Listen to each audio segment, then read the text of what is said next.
Shankaram Prabhuji, can we start? Sure, please. Okay. Pranagopika Mataji, you can ask question.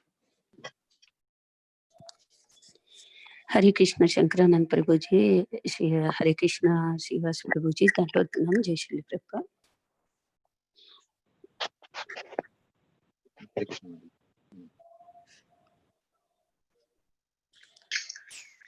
Go ahead, Mataji. So, Prabhuji, actually, after attending these calls, after attending these calls, I'm really confused because there are so many scriptures.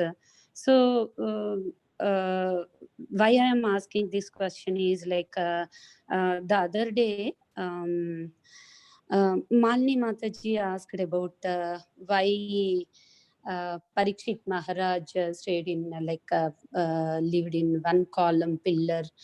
So Prabhuji, I'm really confused because it is happening in another yuga, all those things. So what is the correct authentication? I have to read only these books so I can find the correct answer. So I'm confused with so because it is happening in another yuga, and other thing is Padma, some of the things you are quoting from Padma Purana, other things also, Devi Bhagavatam. So we want to know about only Krishna, then Devi Bhagavatam talks about the other god. So please tell me, Prabhuji. This actually is answered by Srila Vyasdev in the first canto of Srimad Bhagavatam, where he says that there are different deities, of Sattva, Rajas, and Tama, but one can derive the topmost benefit by taking to the deity of goodness. Similarly, one can actually derive the benefit by taking to the scriptures which are in the mode of goodness, or which are categorized as in the mode of goodness. So scriptures are not in the mode of goodness, passion, argument, but the scriptures which are categorized to be giving knowledge for the people in the mode of passion, ignorance, and goodness. So if we really want to take topmost benefit, then we should take to the scriptures which are propounding or which are categorized for the people in the mode of goodness. Because in the mode of passion and ignorance, the knowledge is relative. Just like, we have Srivas Pandit Prabhu. Srivas Pandit Prabhu, did you hear the question Mataji was saying? And I'm eager to hear the answer from you, so I'm waiting. Please continue. From here onwards, Srivas Pandit Prabhu will take care. But so the most important aspect here is, Mataji, to refer the scriptures or study the scriptures under the guidance of Vaishnavas, which are in the mode of goodness. And even if sometime we take references from the scriptures, which are categorized for the people in the mode of passion and ignorance, that also has to be learned from Vaishnavas, who have understanding and realized the subject matter of the scriptures. Just like Advaita Acharya could take any scripture, take any verse from any scriptures, and bring to the conclusion of devotional service. Because he is the Supreme Lord, he can actually explain every single verse from the scriptures to be concluding with devotional service. Similarly, if you take Srila Prabhupada's purpose on Srimad Bhagavatam, the words may be speaking something, but Prabhupada somehow that brings it to the conclusion of chanting the Hare Krishna Mahamantra or taking to the process of devotional service. So until unless we have the guidance of bona fide Vaishnava Acharyas and those who follow in the footsteps of Vaishnava Acharyas, it will be always very confusing. We shouldn't try to take to the study of different scriptures on our own. Srimad Bhagavatam, Prabhupada has given the purport, so we are safe. Anyone can take and read that. But if you take any other scriptures outside of what Prabhupada has not commented, there's every possibility that you can get bewildered. So therefore, it's very important and crucial that we do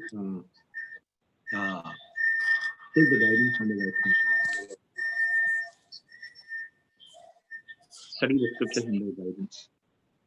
So Shivas Pandit Prabhu, maybe now onwards, all the questions you will be answering. I want to hear. Shankarananda Prabhu, I just come here to listen from you. That's it. I'm just your servant. I'm just waiting to listen. I really appreciate, but I think we all will be very happy to hear from you. Yes. Next question. So Prabhuji, actually, following question, actually, Vyasa Bhagavan wrote all the Puranas and all those things, right? So he was called Krishna Dvaipayana Vyasa. So we are taking Srimad Bhagavatam as authentic version. So how do I understand, Prabhuji, comparing to other? He only wrote all the ones. So Shankarananda Prabhu, after you. Please go ahead. As I said, I'm just wanting to listen from you. So today.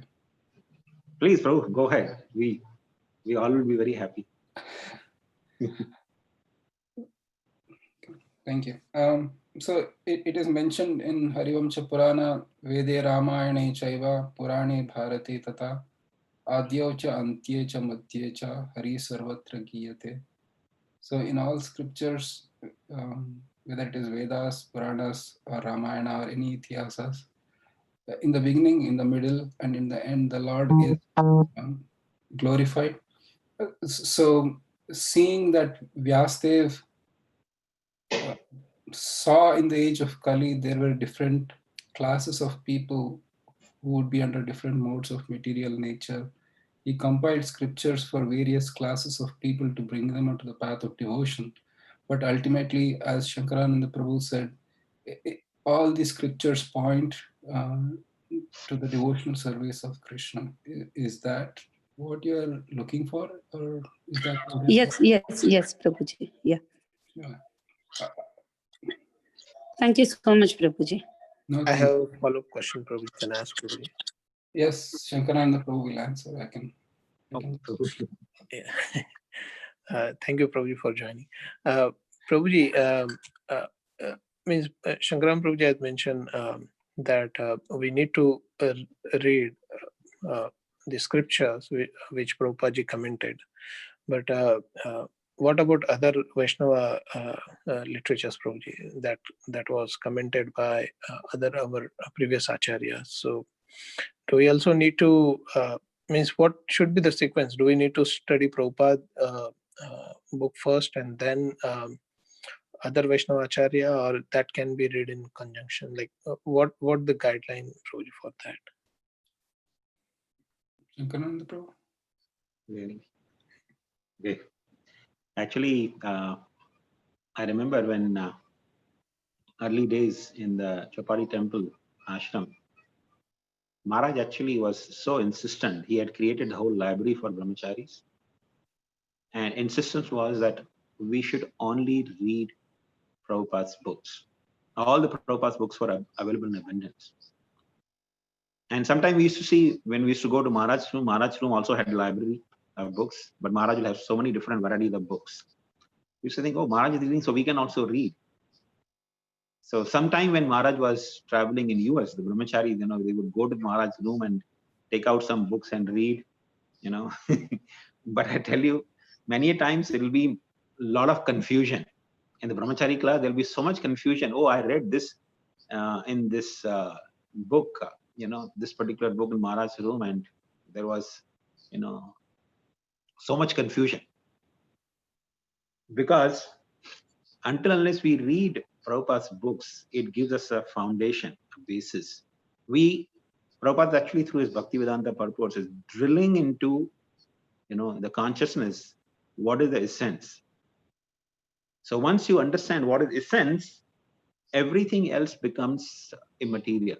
Like I remember Harishori Prabhu was telling in once the lecture that when that moon landing happened, right? So Prabhupada out and out refuted, saying that there was no moon landing. This is all bogus. What they're showing on the TV is all bogus. Okay? And seeing this, some of the devotees, some of the disciples of Srila Prabhupada, they left. They thought, oh, this person is too radical. You know, saying they're showing on the TV this is moon landing, and he's saying this is not moon landing. No, they left. So Harishori was saying that time, the only thought I had was whether somebody goes to moon or doesn't go to moon. My problem of birth, death, old age, and disease remains as it is. Can the person who landed on the moon solve that problem for me? Or he didn't land on the moon. Can he solve the problem for me? No. But Srila Prabhupada, if I follow him, he can solve the problems. And whatever he's speaking, making sense. Some things he's speaking not making sense, you know, maybe looking like, you know, he's speaking too much, you know, I'm so difficult for me to put faith in. But most of the things that he's speaking is making perfect sense. And most of the things outside world, whatever they do or say, doesn't make any sense. Few things make sense, you know. So just because Prabhupada said there is no moon landing, I don't care whether they went to moon or not, because I'm interested in solving the real problems of life: birth, death, old age, and disease. So he said, therefore I stayed back. Thinking like that, I stayed back. This is good intelligence. So you get to learn the essence from Prabhupada's purport. And once you learn the essence, when you're reading the Vaishnava Acharya's books, or you know, even sometimes you find contradictory, completely contradictory views, it will be you know, immaterial. Like, you know, in the first canto of Bhagavatam, Prabhupada says, according to, you know, this Vaishnava Acharya, Parishit Maharaj was sitting on the bank of Ganga. But this Vaishnava Acharya says it was Yamuna. Now, whether it's Ganga or Yamuna, does it make any difference? Is that the point? The point is, Parishit Maharaj is sitting on the bank of river and hearing Srimad Bhagavatam. So if somebody says, oh, this Vaishnava Acharya says this, Vaishnava says that, therefore I reject both. No. Prabhupada is honestly presenting it. This Vaishnava Acharya says like this Vaishnava Acharya says like this. But is this the real point? Which river he's sitting on the bank of? No, it's not really important. So Prabhupada's books bring us to learn the essence. No? So even then, when sometimes we see contradiction in the Vaishnava Acharya's books, we will not be bewildered. So therefore, it's highly recommended that one should read Prabhupada's books first, especially Bhagavad Gita, Srimad Bhagavatam, Chaitanya Charitamrita, and Nectar of Devotion. These four big books one must read before touching any other books.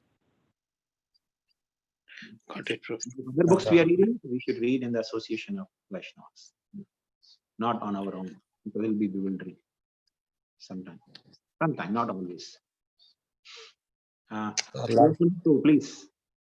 Thank you. I think that is a beautiful thing that you mentioned, Shankarananda Prabhu. And oftentimes, even if we venture to refer to read other Acharya's books, there are two aspects to it. One is that Srila Prabhupada actually wrote his books for the present audience and present generation, whereas the previous Acharyas addressed to a different generation that we may or we may not identify ourselves with. And so, as Shankarananda Prabhu said, because of that mismatch in the audience that is being addressed to in specific writings of the previous acharyas, there is definitely that kind of bewilderment that will happen.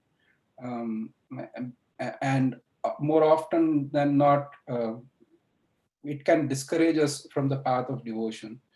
Let me take a simple example. If we say, why don't we read Hari Bhakti Vilas and then actually see what is it all about, And Srila Prabhupada himself says, if you read that, you'll run away from devotional service. Right from how when you get up in the morning, everything is so specifically defined. And in the modern context, it is practically impossible to follow those guidelines that Sanatana Goswami left for us. So Srila Prabhupada really made it very simple. As Shankarananda Prabhu said, he has distilled the essence and presented in his books. And then even if we find contradictions, it's not we shouldn't venture, but when we venture, our fidelity remains with Srila Prabhupada's books. I mean, we say that, okay, this Acharya is saying this, our Prabhupada is saying this, we'll follow our Prabhupada, that's it. And then things will be easier. Otherwise, it's impossible to kind of not be bewildered. I mean, if you, why don't I read Govinda Lilamrita by Krishnadas Kaviraj Goswami? It's, you will, and I think and you'll end up making movies like the present one that is so disgusting. So,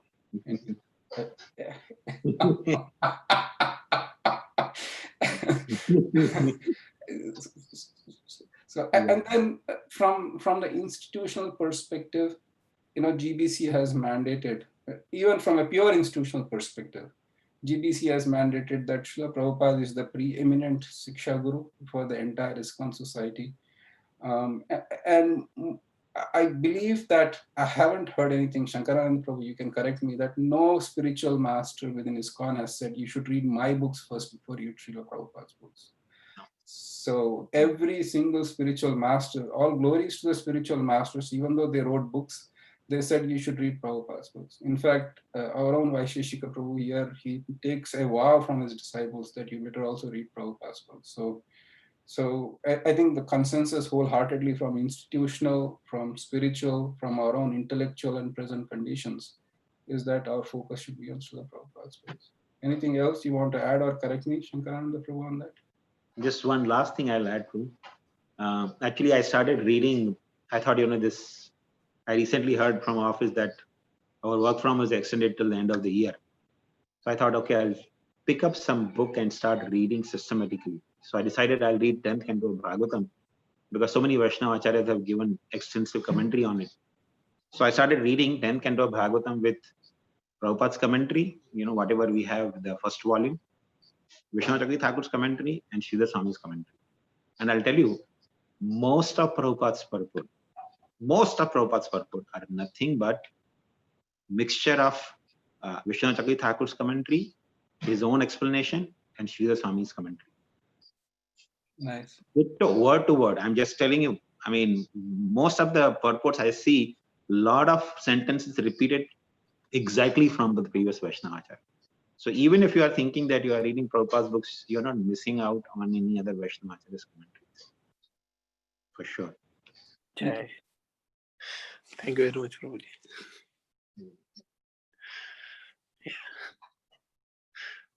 Yeah. Can you take next question, Prabhuji? Sudhe Sati Mataji, you can ask question. Hare Krishna Prabhuji, Dandavat Pranams, Jai Srila Prabhupada. So my question is from Srimad Bhagavatam Prabhu, first canto, 15th chapter, 43rd verse. So I'll read out the translation and purport. It is very short.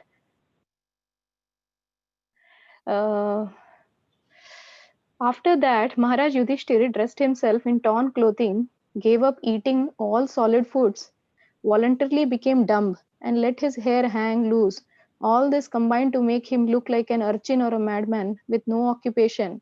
He did not depend on his brothers for anything, and just like a deaf man, he heard nothing. And purport by His Divine Grace Srila Prabhupada. So, thus being freed from all external affairs, he had nothing to do with imperial life or family prestige, and for all practical purposes, he posed himself exactly like an inert mad urchin and did not speak of material affairs.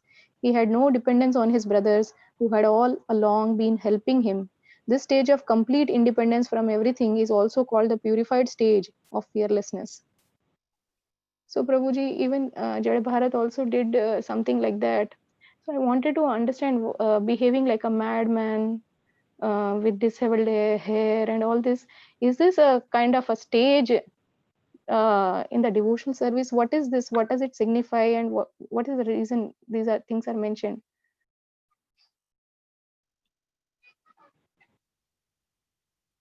Yes, Prabhu, please. Thank you. I'll take it as an order from you. In the Bhagavad Gita, it is mentioned when Krishna mentions that when your intelligence has passed through the dense delusion of that is Vedas, and then there is nothing to be heard. And I think devotees can look up that particular verse. I think it's somewhere in 240s, second chapter, 40th verse.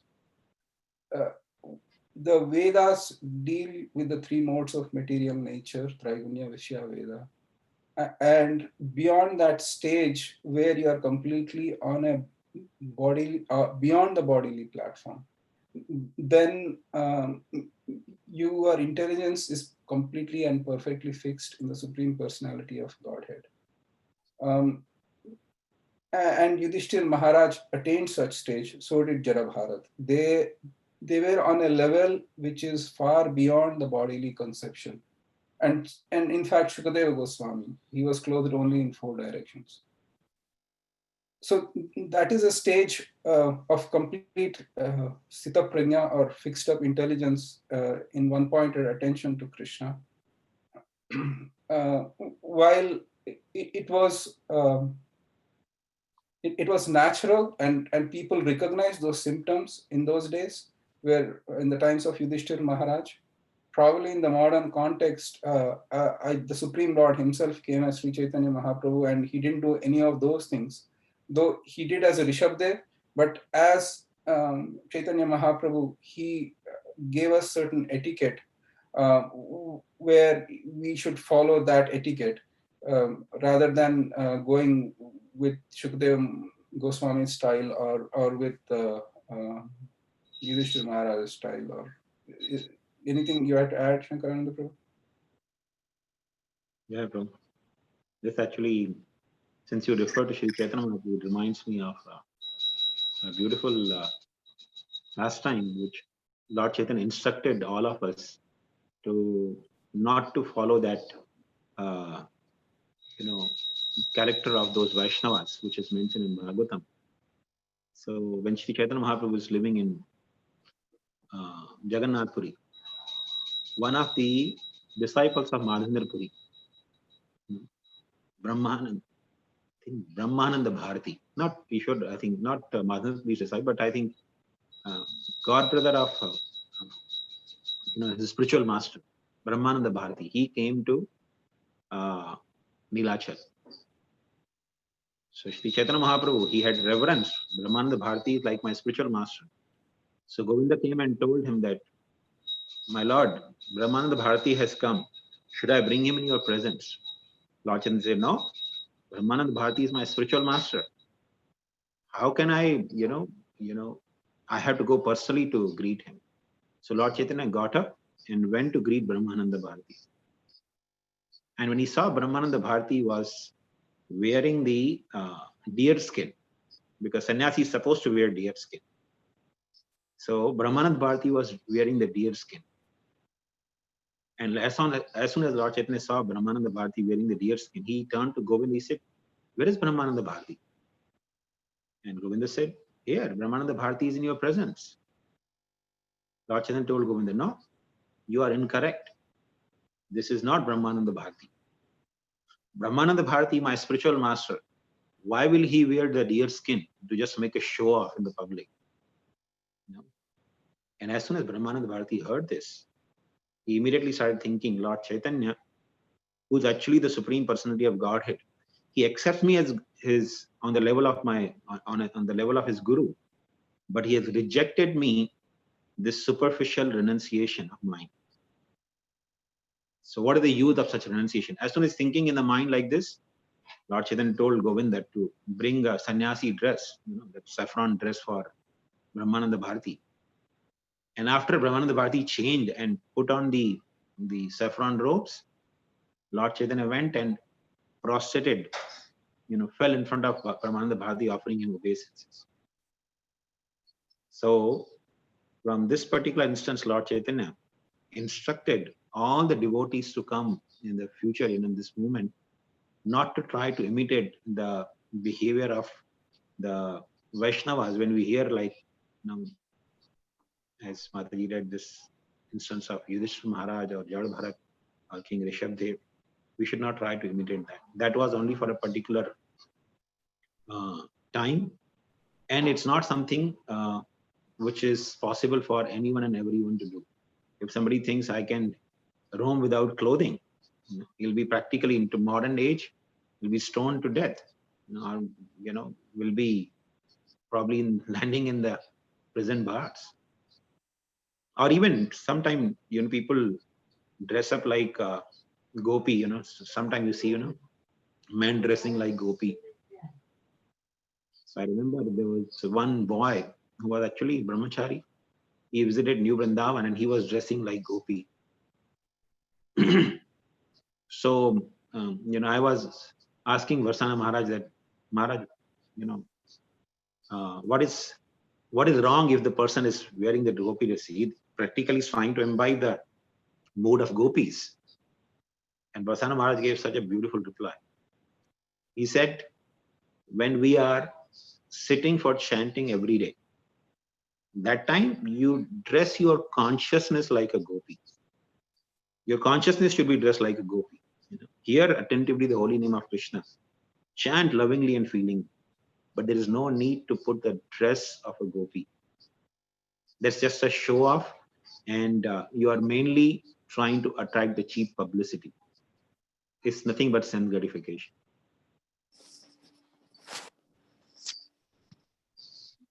So I hope that I have one follow-up on that. Can I ask? Yes, please go ahead. Hare Krishna, Prabhuji. What is the Yudhishthira Maharaj like disabled hair and all? Is it a manifestation of bhakti or vairagya? Or other thing is like, is it a conscious behavior, or is it or is it only in a conscious of bhakti is not caring about other things? So how do we understand that? So I perfectly understand like what Chaitanya Mahaprabhu said. Like, I think and also we should follow the modern context. But how do we understand the state of Jadabharat or like Yudhishthira Maharaj? Please go ahead. Shankarananda Prabhu, okay. So Sachinandana Gauranga Prabhu, if I understand your question right, what should we make of these personalities dressing up like that? If you can just paraphrase it a little better, please. No, Prabhu. How do we understand? Like, is it making like jadas out of their hair, or they're leaving it disabled? Is it a conscious way of showing oneself like that, or is it not caring because he's so deeply conscious of Krishna? I mean, how do we understand that? So Krishna says in the Bhagavad Gita in the 5th chapter that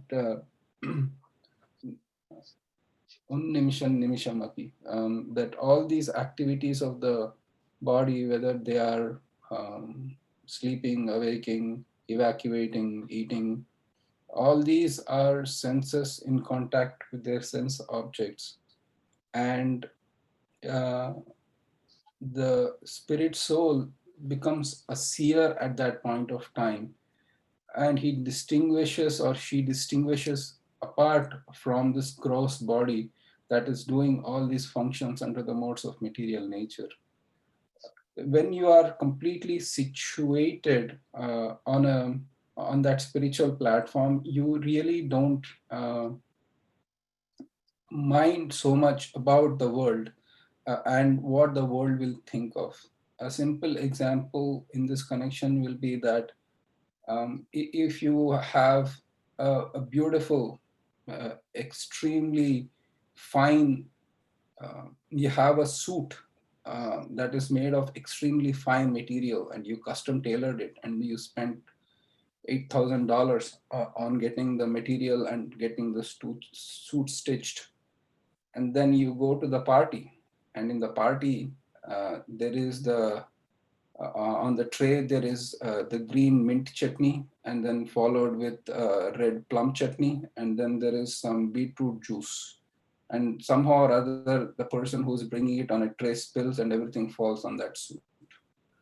Now, to the extent you are attached to that suit, to that extent you are truly depressed and morose about that suit being spoiled. But to that extent that you are not attached, you will act as if nothing has happened.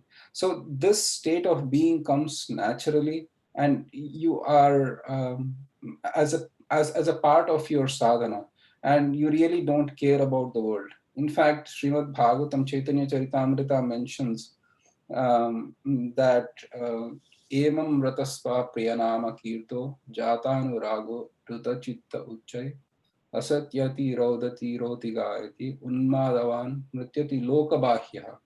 So in that stage of elevated consciousness, lokabahya, you don't care for what the external world says about you. The conditioned soul is so entrapped in the material world, and what people say matters so much. Being unaware of one's communion with Krishna, but in the extreme stage of spiritual advancement, one really doesn't mind so much. But then tempered that with the fact that we are preaching mission, we need to be a little more conscious about our behavior, because we have that incumbent. And then the second aspect to it is, in the modern context, all the Goswamis, they were manjaris of the spiritual world. But as Shankarananda Prabhu said, they never dressed up themselves like gopis, even though they fully could do so. And nobody could find fault with them because that was their natural position. But they had the external mood and they had the internal mood. As Shankarananda Prabhu said, that we need to dress our consciousness with our eternal relationship with Krishna, whatever that may be. It is a gopi or Mother Yashoda. But externally, we do have certain etiquettes to follow, following the Goswamis. So internal state of consciousness and external state of consciousness are two things. And then we make sure that we demarcate the boundaries. But if one is really fortunate, then who knows, once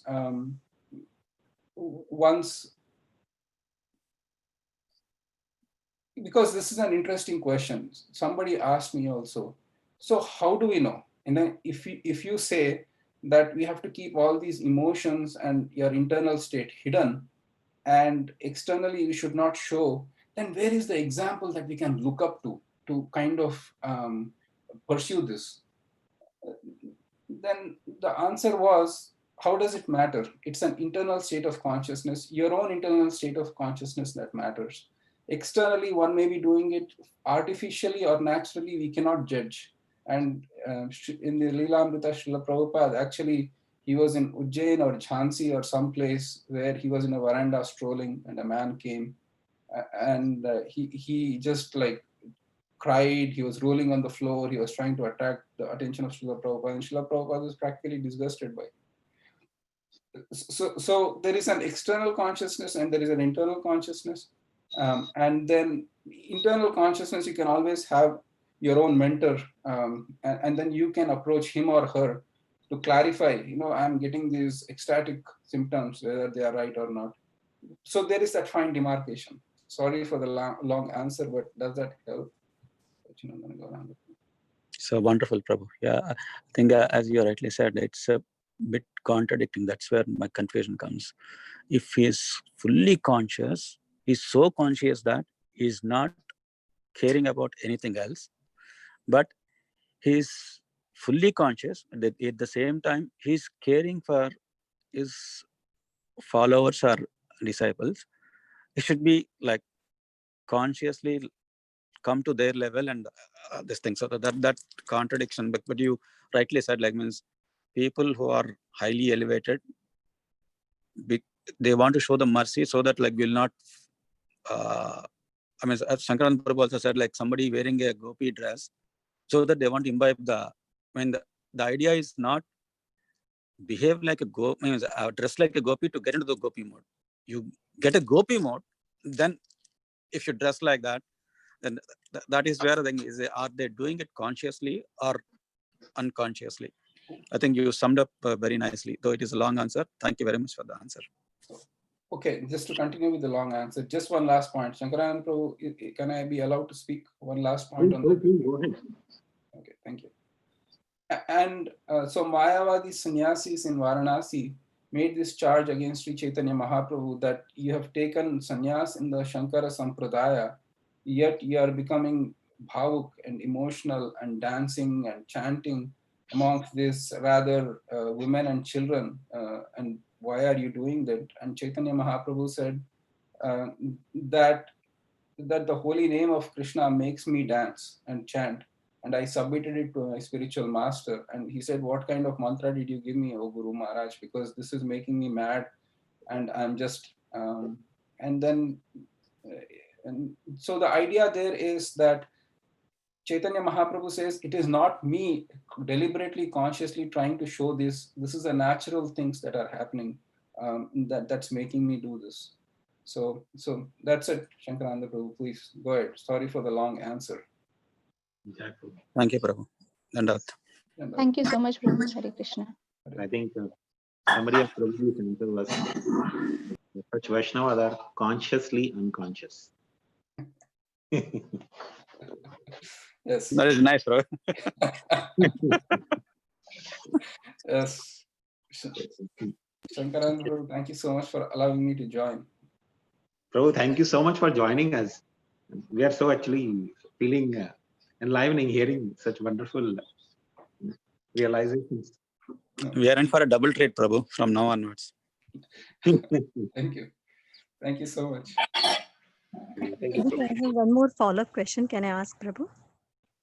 Sure. Yes, Manaji. Shankarananda Prabhu will answer.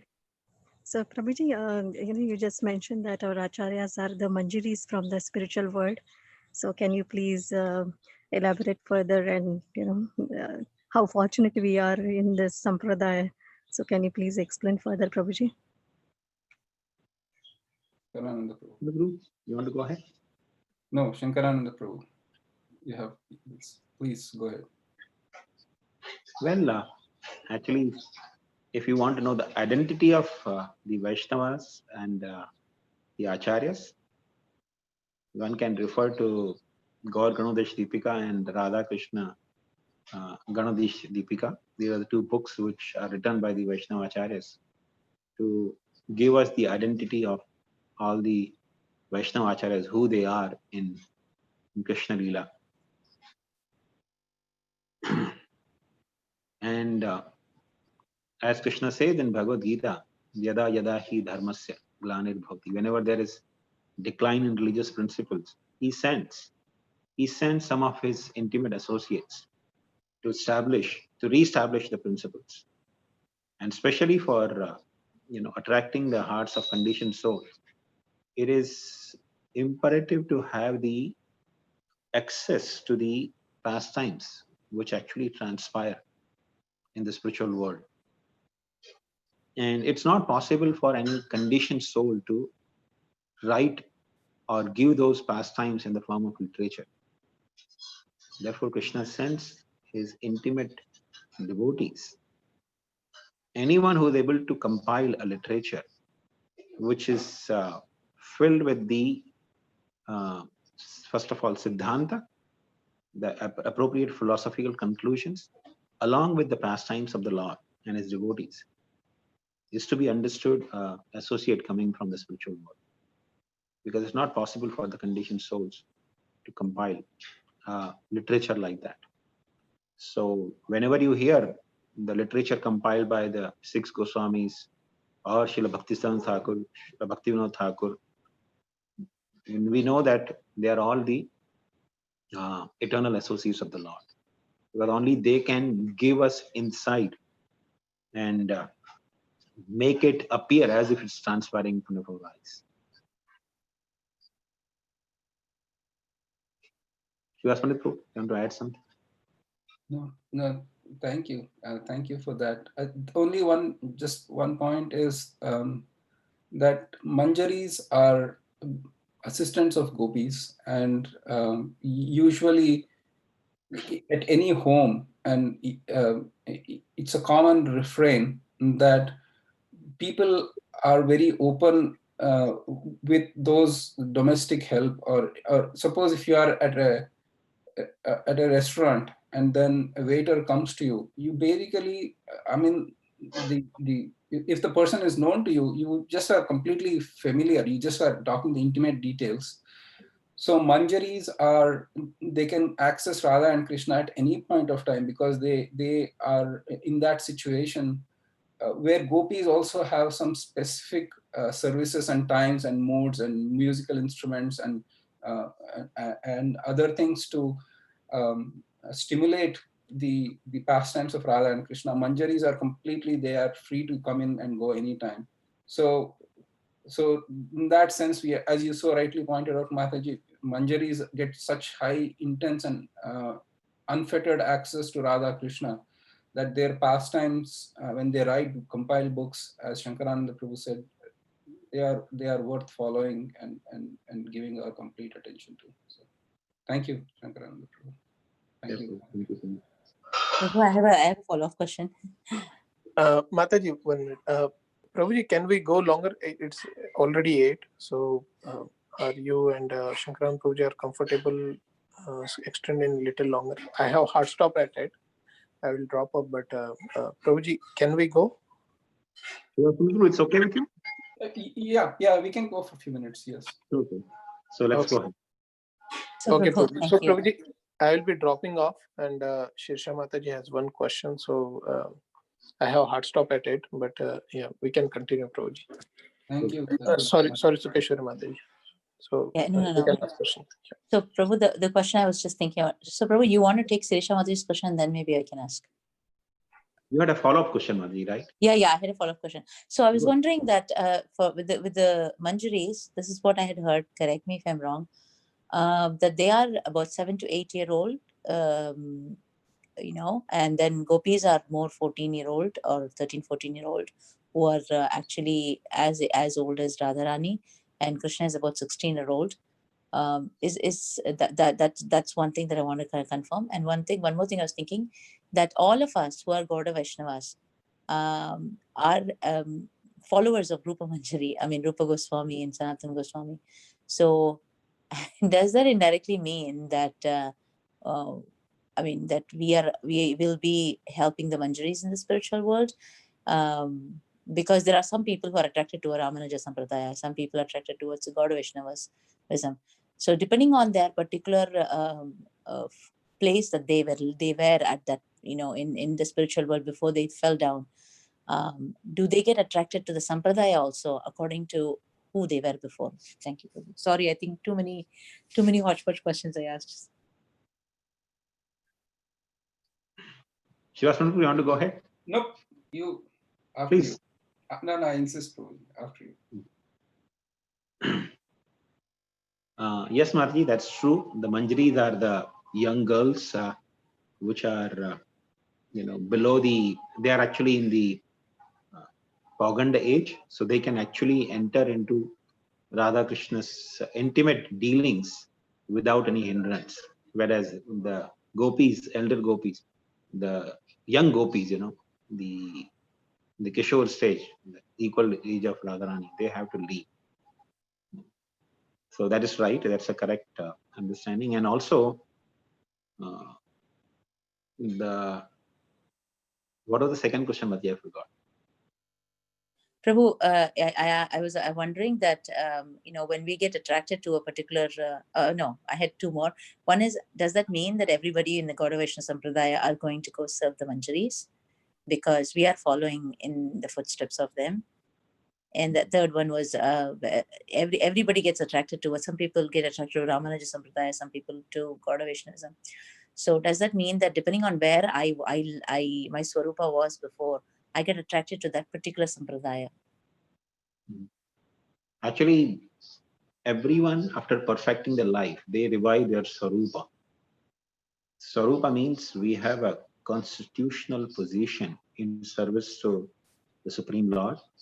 So reviving that Swarupa, even if we follow in the footsteps of Rupa Goswami, but we revive that Swarupa and we go to that abode of the Lord to serve in what was our constitutional position. So Swarupa doesn't change. The mood of our living in doesn't change. And actually in this regard, the example Prabhupada gives sometime is like a small part in the machine. Every single part in the machine has a role to play. So maybe a small screw, very tiny screw in the machine. It is there, it has some role to play. If that screw is missing, there's something is wrong with the machine. So similarly, all of us, we have a unique role in Krishna's pastimes, in the assistance of the Supreme Lord's pastime. And when a living entity leaves the association of Krishna, Krishna is missing that. Living entity sometimes, doesn't even realize that he's missing Krishna, but Krishna is actually missing that living entity. Nobody can take anyone's position because we all have unique role. We have all unique relationship with Krishna. And that's the only reason why Krishna comes to this world.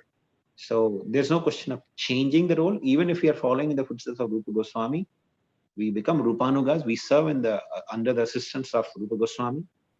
Only a devotee who has a role in Goloka Vrindavan will be attracted to the teachings of Rupa Goswami.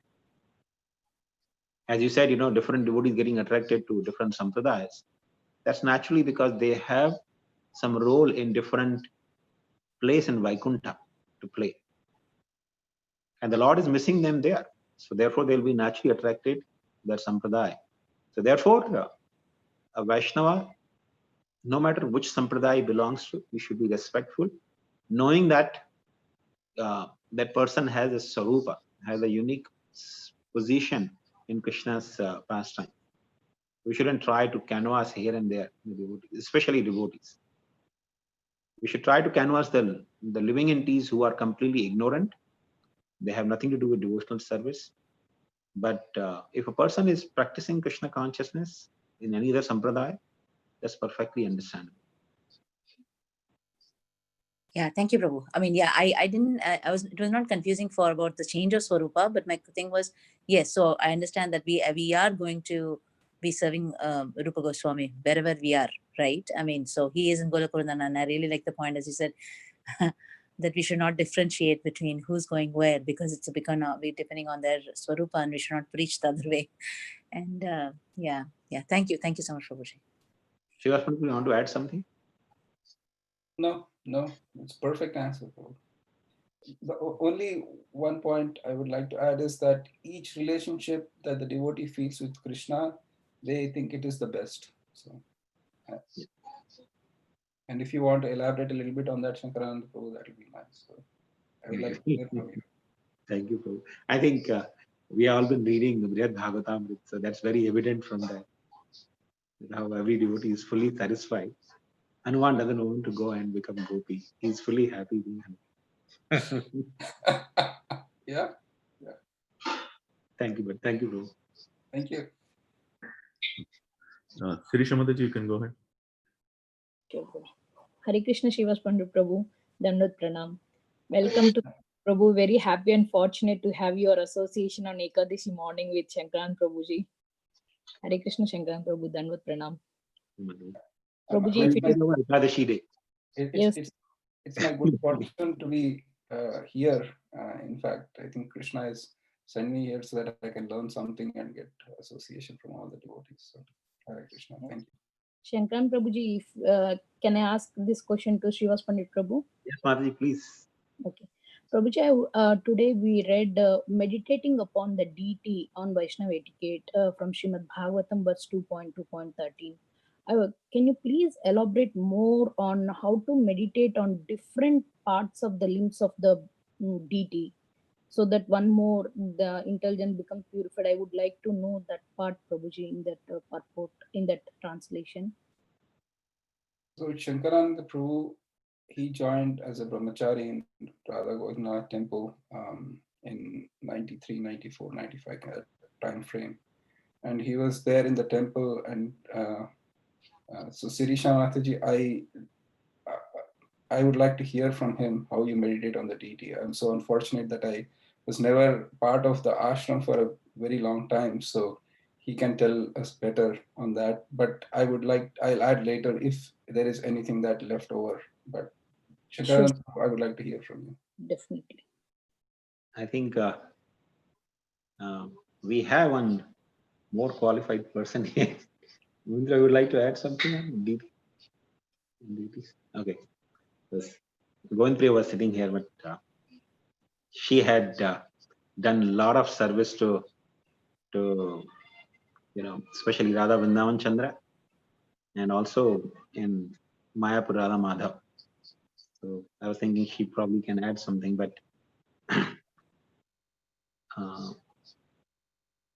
deity worship is such an integral part of our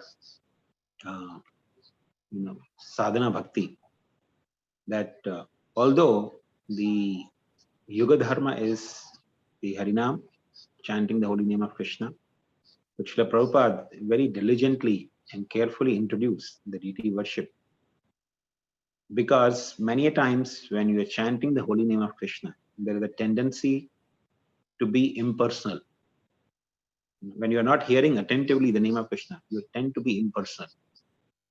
But deity worship is something that brings that personalized aspect of the Supreme Lord. That Supreme Lord is actually a person. That helps us also to understand the holy name that we chant is also a person, non-different from the personality whom we serve in the form of deity. So deity worship is such a important aspect. Though sometimes it is referred as a catalyst in our devotional service, but it actually helps a lot to become more personal in our relationship with the holy name and with the Supreme Lord and Vaishnavas.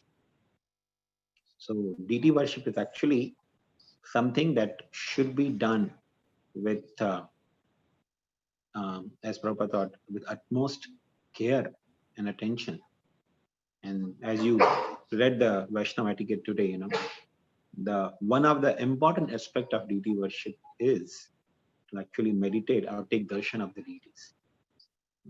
Not everyone in the temple is allowed to go and worship the deity while performing the archana, but everyone is allowed to go and take darshan of the deity. Everyone is allowed to go and pray to the deities. So taking darshan of the deity is actually a very important aspect of our devotional life. And as we read in Vaishnava etiquette, such a beautiful prayer, so when we look at the form of the Lord, we should be actually looking from the lotus feet and going all the way to the smiling face of the Lord. And if possible, try to take a photo of the Lord within our mind rather than using the camera or our phone. Try to click the picture of the Lord within our heart. And if you can recollect that any limb of the form of the Lord later part of the day, even once or twice, even just once, if you can meditate when you're not in front of the deity, that's a success of taking darshan. Many times, we used to have in our ashram this, kind of a test. We used to have a test. Okay, did you take darshan of the deity? Okay, what color of dress deity is wearing? And the devotee will go blank. What color? I took darshan. I don't even remember what color the deity was wearing the dress. Okay, it happens. Many times happens. You can actually try sometime. At the brahmachari ashram, we used to do that. And I remember the most amazing and service that I love to do was, especially in the afternoon, offering the bhoga to the Lord, and after Aarti, putting the Lord to the rest. and waking up the Lord in the morning. That used to be such an intimate service. Nobody is there around you. You are putting the Lord in the bed. You know? So the whole process of putting the Lord to the rest, I used to feel so much privileged. You know? It was actually very meditative that you are putting the Lord in the rest. We actually take the deity and put on the bed, small deities of Radha Gopi Channavala. So to the degree we actually spend time in diligently and carefully worshipping deity, to that degree we actually develop personal mood with the holy name. So this is actually very crucial. And while worshipping deity, we should not feel that we are losing the time. Oh, I have to finish the deity worship as early as possible, as quickly as possible. You know? And one of the important aspect that we learned in deity worship was, before you begin actually deity worship, doing Manas Puja, Bhuta Shuddhi and Manas Puja, which is actually a very crucial aspect, which prepares our mindset to even approach the Lord in a personal way.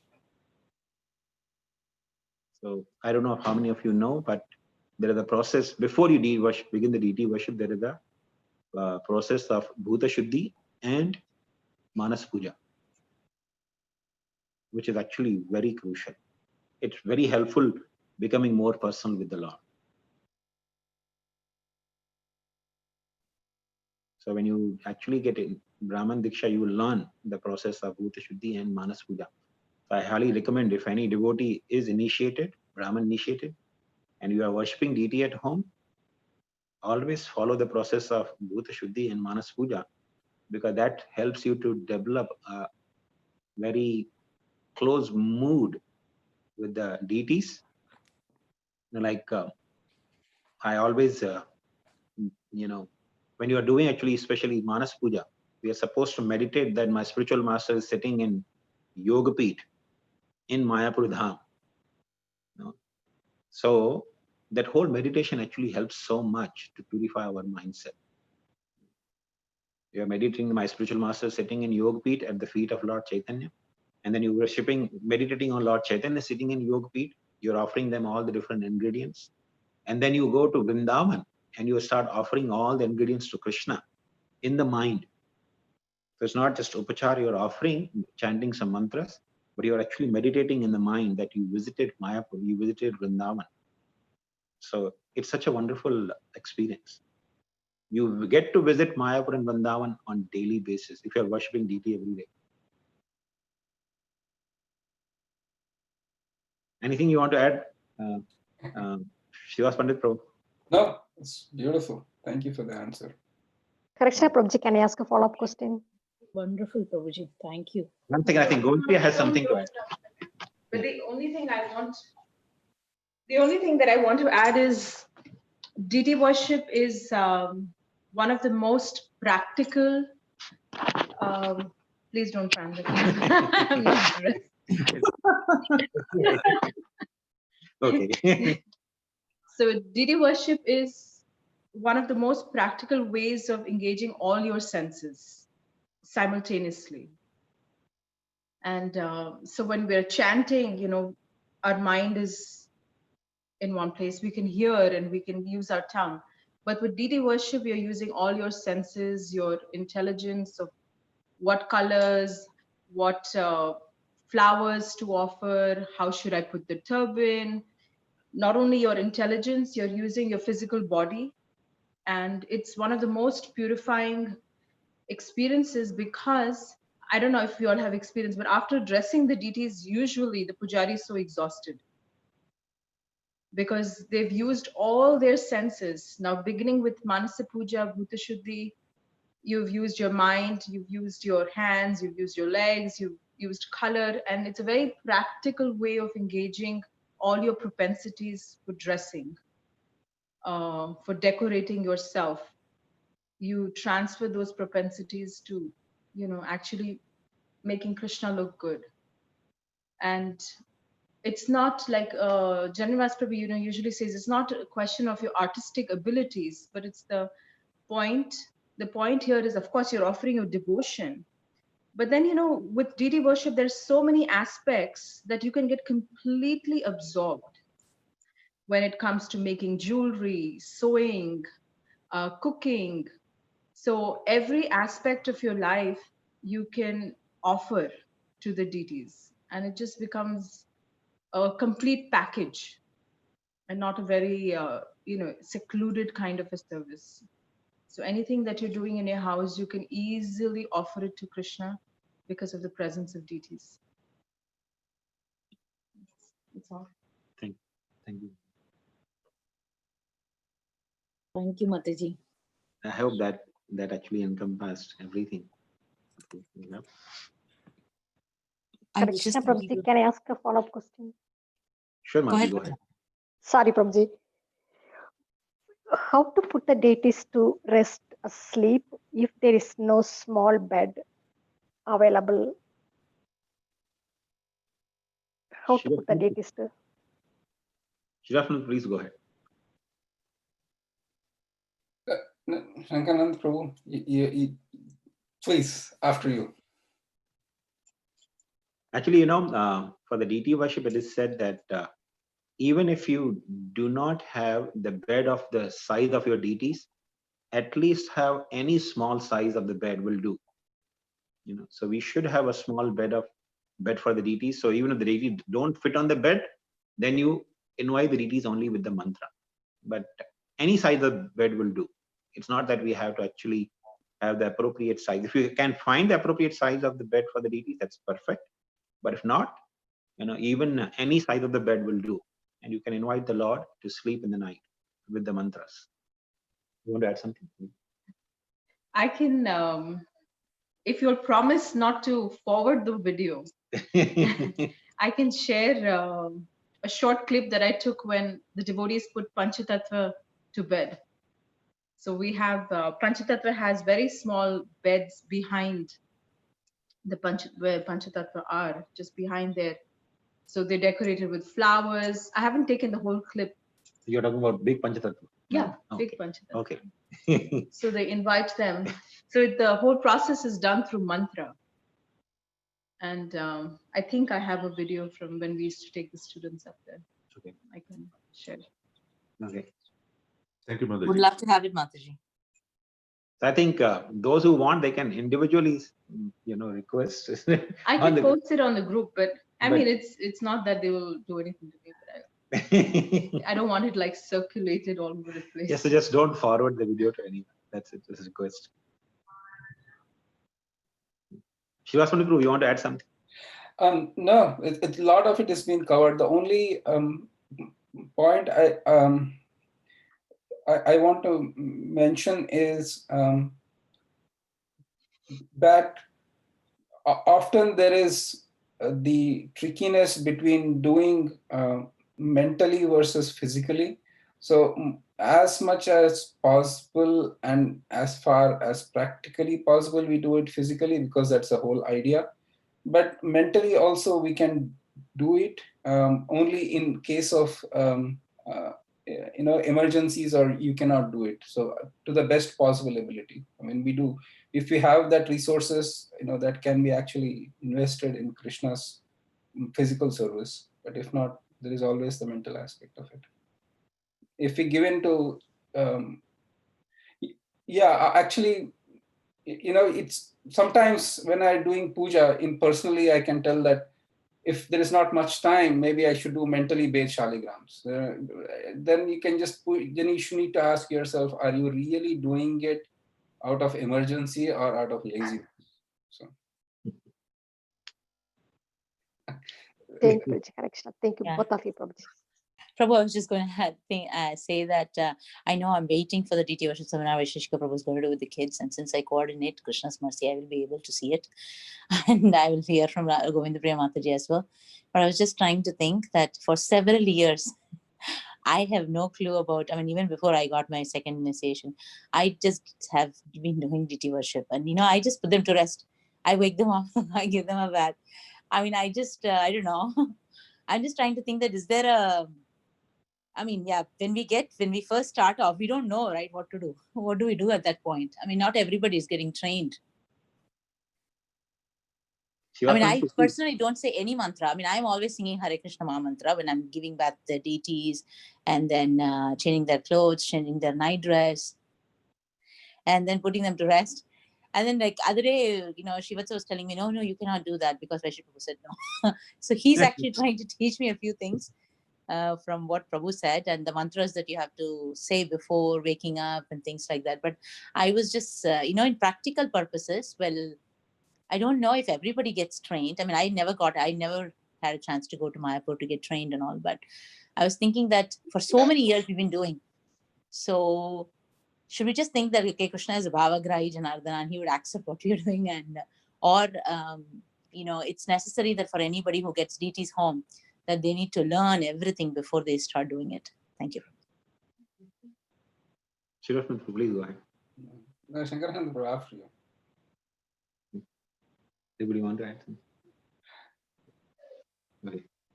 It's just like, if you wanted to become a speech therapist, right? So you did everything possible to get a degree, to get all the knowledge you possibly could get for proper functioning and to be a certified speech therapist.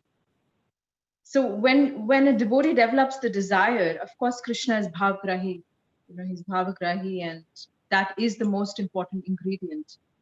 But we should not, just take advantage of that process, because we should try to learn the proper standards of, the Pancharatrika Vidhi with great attention and detail. So if we have a desire to take care of deities, and which Srila Prabhupada recommends for all Grihastha couples to have and worship the deities, then we should put some effort in learning. And when we start putting some effort, it's not necessary that everybody has to go to Mayapur, or everybody. Now with this age and internet, and I'm pretty sure if you have a sincere desire, something or the other will come up. So whether in the beginning when you've received a deity or you've already started worshipping a deity, you don't have proper knowledge. But we should put some effort in actually trying to improve, or trying to learn more, or trying to, standardize our worship at home in a way that it's, it's our expression that we want to serve better. So it's just putting in a little more effort. And not everybody has to go to Mayapur, or is it possible for everybody to go to Mayapur? But there's so much training, there's so many videos, there's so many devotees who have gone and who have learned. So, it's just the matter of desiring. It's just like, if you have love, you really care for, then you put an effort. Yeah. I remember, suppose the girl gets married, she doesn't know cooking. Okay. If she doesn't know cooking, and if there is really love and care for the husband, she learns cooking, right? So similarly, if we actually, develop more and more love and care for the deities, then we actually put effort to understand and do the things which are most appropriate and pleasing to the deity. Another day we were discussing, right? Yes, Krishna is Bhavagrahi, but when we take just one aspect of the deity worship, say Krishna is Bhavagrahi, and forget all other aspects, that becomes an isolated bhakti, ekantikir bhakti, and that generally leads to disturbance. So yes, if we don't have any facility or nobody is there to teach us, then we do the needful. But if there is a facility and scope of learning, then we should put effort. Shivaswanathru, please go ahead. Sure. Thank you, Prabhu. Thank you, Mataji. No, perfect. One last point I just wanted to add, that's what Vaisheshika Prabhu does, is that the deity worship standards can be infinitely increased from 5 items offering to all the way to 64 items. The idea is that we adopt a standard at home that we are comfortable with, given our professional, family, and our temple services that we do.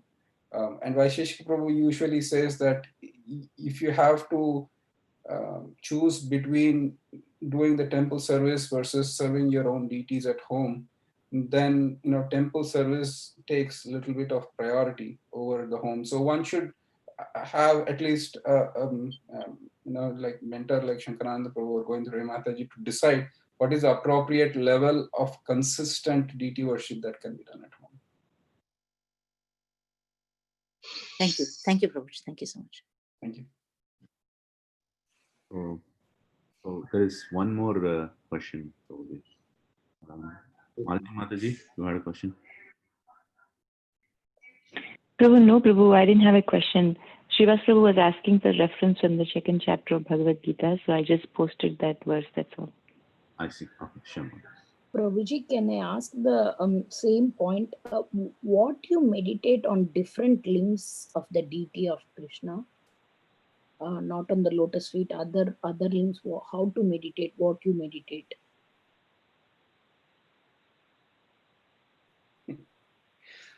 Shankarananda Prabhu. Please, Prabhu, go ahead. I've been always taking lead. Krishna is a person, and he's Raso Vaisaha. He's the sweetness personified to an infinite degree. And each of his limbs of his body has some special characteristics. Again, it's the same absolute truth standing in the complete essence of Satchidananda. And even though that spiritually dripping rasa body of the Lord is surcharged with such love and sweetness that it excites the emotions in the hearts of his devotees, nevertheless, each of the limbs of the body of the Lord has some special characteristics. And we can, Srila Prabhupada, for example, let me give an example. If one is afflicted by too much of lusty desires, Srila Prabhupada says, concentrate on the eyebrows of Krishna. And while for the ordinary deity darshan, we start from the tips of the toe of his lotus feet, and then meditating, if you see, each of the verses or passages in the scriptures give some special significance.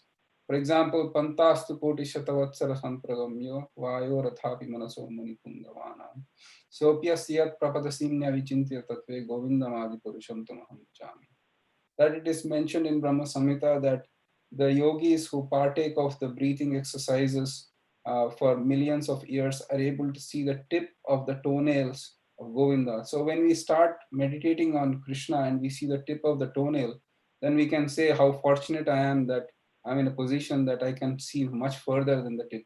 So in that sense, every passages in the scriptures have some special way that we can meditate on. And it's a little more personal. When you read Srila Prabhupada's books, I think you see the deity in your own personal way and meditate upon it. Or for example, his navel, in his navel is like lotus flower. So, and then his eyes are like lotus flower. So meditation is a little more personal, Sirisha Mataji. But in general, there are certain generic passages from Srila Prabhupada's books that bring out the essence of each of the beauty of the limbs of Krishna. Is that something okay? Yes, Prabhuji, thank you. Vijay Prabhuji, can you please share those if you find them? You want to add anything? Yeah. In our ashram days, I always remember we used to primarily meditate on the feet of Krishna. But beside feet, I personally used to very much get attracted to the vest of Gopinath, because sometimes the devotees dress so nicely. They'll put a contrast color belt, cloth belt on chest, on the vest of Krishna, and vest of Gopinath is actually very prominently bent and visible. and also his beautiful smiling face. So these are three limbs which I used to personally meditate on: his feet, his vest, and his beautiful smiling face. Wonderful. Thank you. Yes. Thank you, Prabhuji. Thank you. Hare Krishna. Okay. Hare Krishna. Thank you very much, everyone. And Srivas Prabhu, especially thanks to you for joining us and enlivening us. I think one of the points that I really like from your answer was Hari Sarvatra Ijjate. Lord Hari is to be worshipped under all circumstances. So that was such an enlightening reminder. Thank you very much, Prabhu. Thank you, Shankarananda Prabhu, for allowing me to come and hear from you and partake of this wonderful Sangha that you have. And I'm so grateful. Oh, please, it's for all of our benefits. If you can join us whenever it's possible for you, more often, that'll be really wonderful. I'll take it as an order. Thank you, Prabhu. Thank you. We'll love to hear you that, but I don't know if you can join. It'll be such a great joy for all of us. Likewise, I'll be happy to listen from you. Yes, Prabhu. Please join us if possible. Thank you so much.